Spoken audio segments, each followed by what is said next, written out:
Akhirnya kita WFC. Asli. Kenapa sih kita WFC? Soalnya kita mau bikin podcast. Gue Rima. Gue Zafar, lu pas banget lu kenalin. Ulang coba dong. Oke, gue pakai yel. Coba, lu pakai yel. Hai, gue Rima, anti playing victim. Gue dari Jak. Enggak kayak gitu, Jing tadi. Lupa gue. Coba ulang coba. Yaudah. Gue lagi mikir nih apa Oh nih? iya, hai, gue cewek anti playing victim. Gue Rima dari Jatim. Lah, gue belum ada. Lu gak ada briefing sebelumnya punya Lel gitu. Episode 2. Episode 2 next ya, next gue ada Lel, tungguin. Next. Nah, kali ini tuh kita mau bahas apaan sih sebenarnya nih? Kita mau bahas masih seputar Gen Z. Masih Gen Z sih. Masih inline sama konten kita. Soalnya kita kan masih Gen Z juga kan? Di sini juga ada Ibu Bos. Halo. Walaupun nggak in frame, coba bersuara lagi, perkenalan diri coba. Saya Ibu Bos atau apa gitu? Emang suka beda kan jaraknya kan, umurnya kan. Iya. Nih kalau ngomongin Gen Z tuh emang menurut gue ya, akhir-akhir ini atau kayak dari beberapa tahun lalu tuh emang udah Gen Z tuh udah jadi underestimate orang-orang. Gue nggak ngerti kenapa sih. Iya. Apalagi ya, yang underestimate tuh kebanyakan milenial. Kenapa? Gue juga nggak tahu kenapa tuh ya, kayak orang-orang tuh kayak menganggap Gen Z tuh kayak contohnya, Gen Z tuh lemah menurut gue. Betul. Padahal ya, ini gue cerita sedikit pengalaman gue. Gue kan Gen Z nih, gue lahir tahun 99, FYI. Terus gue tuh selama gue kuliah, gue juga sambil cari sampingan kok. Gue sekuat itu kok, gue gak lemah. Gimana punggungnya tadi? Iya. Coba. Gue juga dari gue kuliah juga gue coba-coba intern gitu-gitu. Nah, tapi juga gue nggak tahu orang yang menganggap lemah Gen Z tuh dari aspek mananya. Gue juga banyak menurut gue. Contoh waktu di kerjaan katanya Gen Z tuh kayak nggak bisa dikasih kerjaan banyak nih. Atau kayak misalkan Gen Z tuh nggak mau kerja orangnya. Menurut gue dan lingkungan gue dan teman-teman gue nggak kayak gitu sih menurut gue ya. Iya, gue kerja suka mah kayak kerja gitu. aja. Banyak dari kita nih Gen Z ini banyak banget yang ambil part time. Intern aja bisa sampai 5 tempat. Coba lo. Mikir lo, coba. Generasi lain ada nggak yang intern sampai 5 tempat? Terus kalau di tempat kerja juga menurut gue Gen Z juga ya layaknya orang kerja biasa aja, nggak yang kayak ya mungkin lebih ke apa ya, ngikutin prinsip mereka ya, kayak kalau orang-orang lama nih, maaf ya orang-orang lama, maaf ya, bukannya maksud menyindir. Bukan jadul ya, bukan ya. Bukan. Kalau orang-orang lama kan kayak misalkan 9 to 5 kerjanya ya jam 5, misalkan ada kerjaan lagi mereka bisa lembur sampai jam 7, jam 8. Nah, Gen Z nggak bisa tuh kayak gitu-gitu tuh. Nggak bisa. Lo dari jam 9 sampai 5 lo kelar kerjaan, nggak kelar, jam 5 balik. Iya, udah gitu weekendnya kita part time. Jadi sorry deh. Nggak gitu. dulu. Nah, kan di luar itu Gen Z juga banyak kegiatan. Contohnya biasa Pilates. Pedal gitu. Banyak. Kita nggak sekadar olahraga. Betul. Gitu loh. Kita menambah koneksi. Catat. Relasi dapetnya dari situ Gen Z biasanya. Betul. Nah, kalau dari bubos. Tapi bukannya kalau kayak gitu jadi nggak berkomitmen gitu ya Gen Z-nya, kayak kutu loncat nih, pindah sini, pindah situ, milih-milih kerjaan gitu ya? Setuju nggak lo? Enggak sih, kita kan memilih yang terbaik. Betul. Dari yang terbaik. Wede sadis. Daripada kita kerja di tempat yang kayak menurut kita, wah workflow-nya nggak enak nih, atau kayak apa ya, ambience-nya orang-orangnya, itu menurut kita tuh kayak jadinya nanti impact-nya tuh ke kerjaan kita malah imbasnya. Iya, gitu loh. Kita tuh selalu Gen Z tuh selalu mengerjakan sesuatu dengan hati. Betul. Yang penting duitnya gede. Dan gitu. kita tuh selalu memikirkan diri kita. Jadi kayak jadinya kalau diri kitanya udah vibes-nya udah enak kerja nih. Nah, hasil kerjaannya juga oke. Betul. Nggak pilih-pilih kerjaan juga sih, tapi lebih ke yang kayak Gen Z ini nggak bisa nih diem di satu tempat kerja, di satu corporate yang nggak ada jenjang karirnya, contoh, atau yang lingkungannya tuh nggak bikin Gen Z berkembang gitu loh. Bukan pilih-pilih kerja sih. Tapi dari Makanya Gen Z itu sering healing gitu ya, dikit-dikit healing gitu ya, buat stress relief-nya. Tahan lu Bu Bos, kalau healing emang wajib. kayak nggak pernah healing juga nih. Iya. Ibu nggak pernah jalan-jalan, Bu, nggak pernah gimana tamasya gitu, Bu, nggak pernah. Pernah kan pasti sama aja, Bu. Tapi tamasyanya nggak ke Binaria ya? Ya, nyanyi gimana? Waktu tamasya ke Binaria. Udah. nyanyi di tempat lain, gitu. Itu kan termasuk tamasya, wajar dong kalau kita hangout sama teman-teman kita gitu, healing, janjian cuti bareng, kita healing gitu. Karena zaman sekarang juga lo mau kerja dimanapun sebenarnya bisa. Betul. Nggak harus di kantor juga bisa. Betul. Gitu. Yang penting kan tetap menunjang produktivitas kantor sebetulnya gitu loh. Kita cuti nggak pernah lama juga sih, kayak paling nggak lama, paling cuti 3 hari, 4 hari ya kan? 2 hari juga udah nggak boleh. Iya. Aduh. Tapi kalian tahu nggak sih kalau data dari Kompas itu ternyata brain rot itu banyak loh mengintai Gen Z. Jadi brain rot itu kayak kerusakan pada fungsi otak gitu karena gangguan psikis. Kalau kalian sendiri pernah nggak ngerasain tuh? Mungkin di tempat kerja atau kayak gimana? Nah, Gangguan psikis gitu ya? Gua sih menurut enggak ya. gue, gue kemarin juga sempat baca tuh di Kompas, katanya brain rot diakibatkan karena psikis dari sosial media. Nah itu dia makanya kenapa kita healing, karena kita ikut aktivitas alam gitu. Udah nggak ada zamannya dugem berangkat Jumat pulang Minggu, kita nggak kayak gitu. Udah ada. Udah gitu kayak gue dilihat dari lingkungan gue, teman-teman gue juga ya. Kayak healing tuh emang perlu banget, karena kalau healing tuh lo jadi vibes-nya tuh seneng kerja, terus kayak happy bawaan daripada yang orang-orang lama nih yang nggak jarang banget healing, kata gue jadinya di kantor perengat-perengut aja. Mulutnya cempetut kata gue. Ya, ntar malah vibes kerjanya tuh kurang gitu menurut gue. Baik lagi itu sih ya. Tapi sebenarnya kalian kalau habis dari healing itu emang produktivitasnya langsung naik banget, langsung kayak semangat parah nggak kerjanya? Wah. Nah, tapi kita nggak suka nih kalau lagi healing ada kerjaan. Maksud gue nih ya kayak gue lagi liburan, lo stop lah. Stop kerjaan tuh di stop gitu maksudnya. Nah, udah gitu udah recharge lagi nih. Lo balik lagi kerja udah seneng lagi. Lo gitu nggak? Kalau gue, karena gue mepet-mepet milenial kali ya. Jadi memang gue tuh sebelum healing tuh, Gak panas ya? gue, iya gerah ya. Gue berusaha menyelesaikan pekerjaan gue dulu. Misal, gue mau cuti Rabu, Kamis, Jumat misalnya gitu. Nah itu tuh Senin Selasanya tuh gue padetin kerjaan gue. Gue selesain dulu, baru berangkat healing gitu. Oke. Gue juga kayak gitu sih sebenarnya, cuma yang kayak penting kan kerjaan selesai. benar, tapi kadang gue bisa menyelesaikan kerjaan tuh di healingnya juga kadang. Cuma menyelesaikan ya, bukan kerjaan baru. Cuma nyelesain aja gitu. Enak juga nih, lemon grass. Gue pesen pandan latte. Apa? Oh. Pandan latte. Ngantuk gue soalnya Coba tadi. enak gak? Ayo jangan ditiru ya, Jangan namanya ditiru. culametan. Met. Culametan, culametan. Nah kalau Bu Bos tuh biasanya healing tuh kemana tuh? Dan Iya. menurut Ibu tuh penting nggak? Kalau generasi saya sih biasa aja sih, nggak yang mewajibkan banget. Kayak kalian sekarang aja kan ngopi nih WFC. Emang Gen Z itu suka banget ngopi ya? Dikit-dikit ngopi atau gimana sih? Gue sih iya ya. Kalau gue ada budget sendiri sih buat kopi, jujur ini mah ya jujur. Kan menurut gue ngopi adalah bagian terpenting gitu, maksud gue ngopi juga gue jadiin self reward gitu. Kalau gue juga ngopi itu penting sih, karena kayak lo bisa bareng teman-teman lo lagi, atau kayak lo bosen sama suasana yang udah rutinitas lo sebelumnya, kayak lo di kantor kayak aduh bosen banget nih gue kerja tempatnya gini-gini mau kubikel mulu kata gue. Nah itu biasanya orang-orang tuh di kalangan di generasi kita itu bakal nyari suasana baru, contoh tempat kopi, atau biasanya mereka tuh ketemu lagi sama teman-teman yang beda kantor lagi, saling WFC gitu namanya.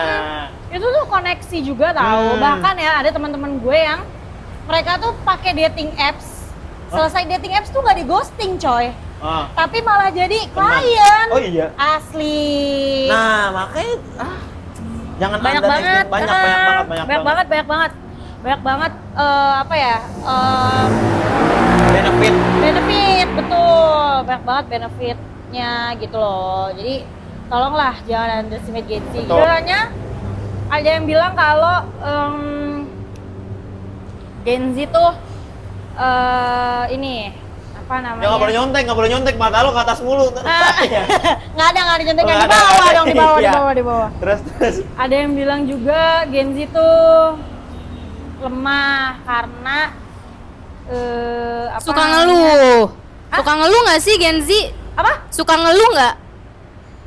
Suka ngeluh. Nah, ngeluhnya di sosmed biasanya, tapi kan Ah, second account, nggak apa-apa dong. nggak ngerti second account. Jadi Ibu second bos ngerti nggak second account? Apa tuh second account? Ah, udah deh, Aduh, udah deh. jadi udah deh. second account itu adalah satu akun, Hmm. itu akun kedua.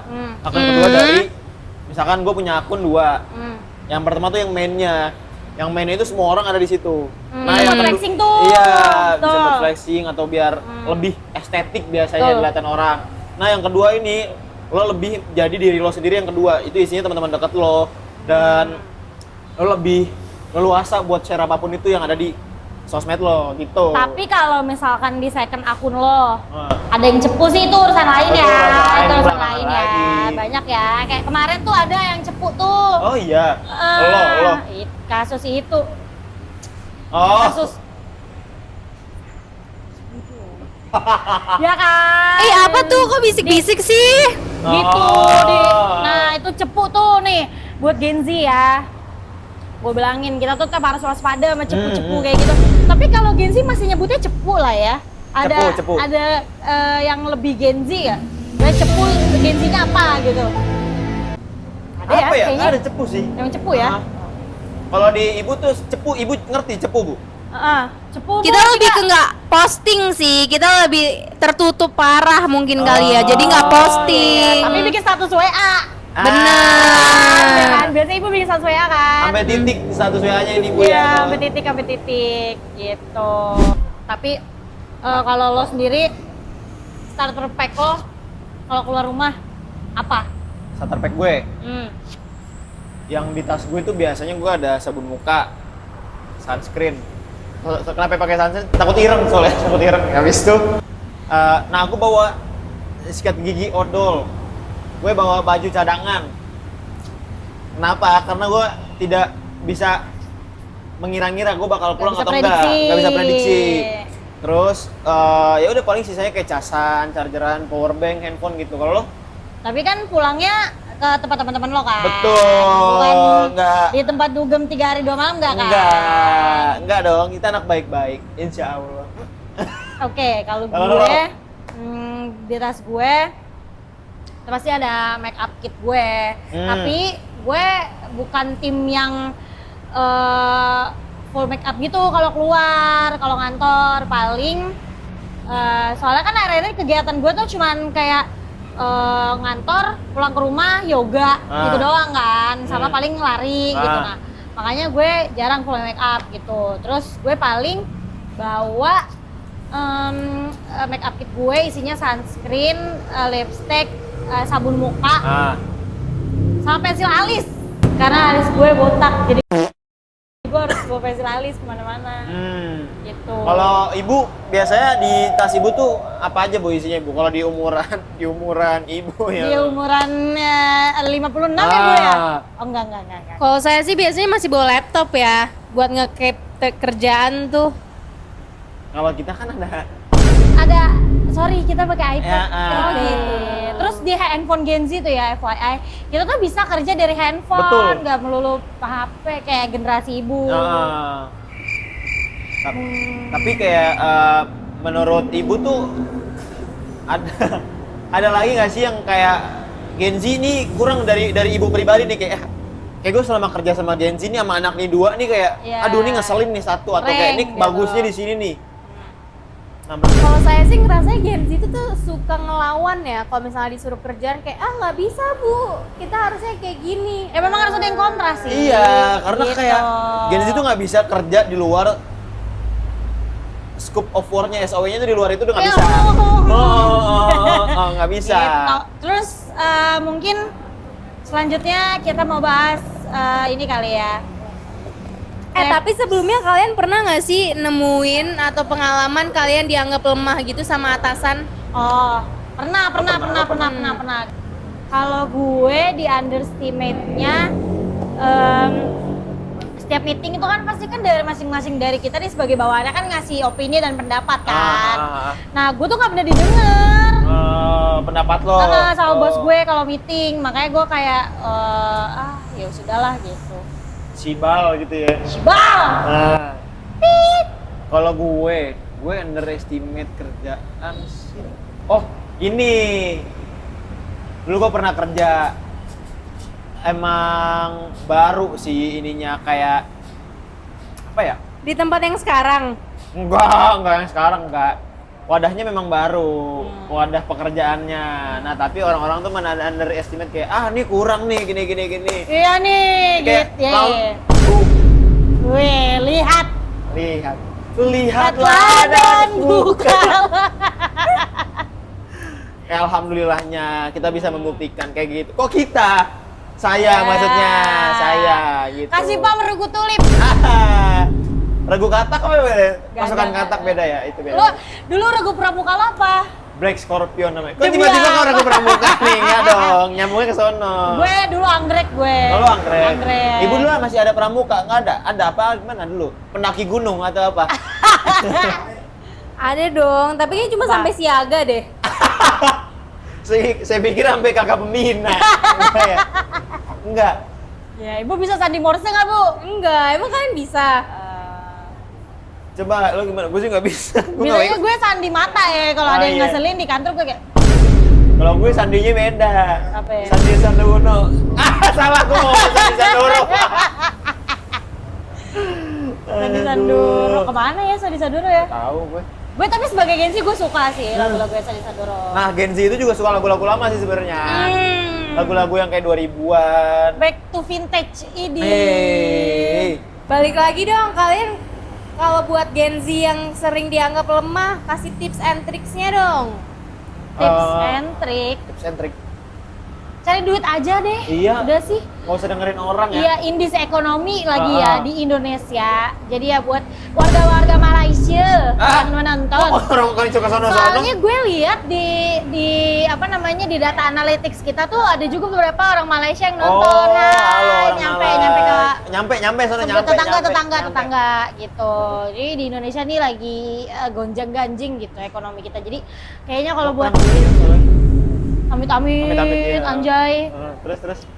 Kayak kalau kayak menurut gue kalau dari gue ya, kalau dari Teteh Teteh siapa nih? Teh Rina bukan? Teh Iis ya? goreng lagi Goreng. di Serat Nasari. Kuben. Kan lu mirip anak ya? Veteran onyo. Onyo. Terus. Apa namanya? Kalau dari gue udah deh, kita nih ya di indis ekonomi udah cari duit aja. Betul. Cinta-cintaan ntar dulu. Kalau kita berkualitas, masih yang datang gue nggak tahu. Gitu kalau dari gue udahlah cari uang aja kita yang banyak. Gue juga nggak beda jauh sih. Kalau gue juga udah cari duit deh, nggak usah ngomongin kata orang. At least lo udah bener jalan lo. Di jalan lo udah bener, kata orang mau ngomong apa juga bodo amat, jangan didengerin. Ya betul. Ya dengerin boleh sih, ambil yang baiknya aja. Ambil yang baiknya. Buang orangnya. Soalnya kalau nggak dengerin kata orang mulu ya, puyeng sendiri. Hidup lo udah berat nih, hidup lo udah berat.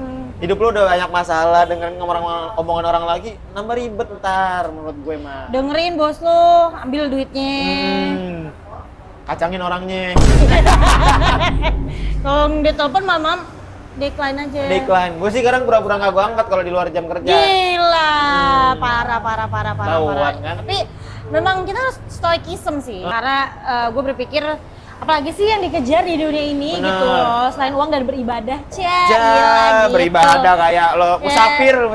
Musafir 13 kilo musafir lo dari rumah ke sini. BTW kita dari tadi ngalor ngidul kita berlokasi di coffee shop di Ibu Bapak. Cek Instagramnya. Thank you, Thank Cafe you Ibu Bapak. Ibu Bapak gitu. Makasih Ibu Owner gitu. Ini kopinya enak, gong, Parah. lemon Tadi base-nya banget. cemilannya juga enak tuh. Sebenarnya enak keju aroma. Keju aroma, gitu. keju aroma. Buat teman-teman langsung aja ke sini, tempatnya adem, rindang gitu, cocok buat para Gen Z yang mau menambah koneksi, Betul. anjay, dan memperluas pergaulan langsung ke sini. Benar banget. Gitu. Nah sebelum itu kayak ada nggak nih pesan-pesan nih dari kita nih kayak jangan buat Gen Z-nya mungkin ya, kayak buat orang-orang di luar sana yang di luar Gen Z kayak menghadapi Gen Z itu kayak gimana? Kalau dari gue nih, kalau dari gue janganlah terlalu underestimate Gen Z karena ya mau gimana pun mereka sebenarnya juga selain aja, sejalan-jalan aja mereka gitu. Tapi emang caranya mungkin beda sama generasi-generasi di atasnya. Dan mau nggak mau ya Gen Z yang bakal nerusin ke depannya kan. Lo mau ngomel-ngomelin dia tetap dia yang nerusin kayak gitu. Terus kalau dari gue sih ya buat generasi-generasi terdahulunya anjay. Generasi terdahulu. Kalau generasi terdahulunya Yang ada di buku PKN nih masa enggak bukan.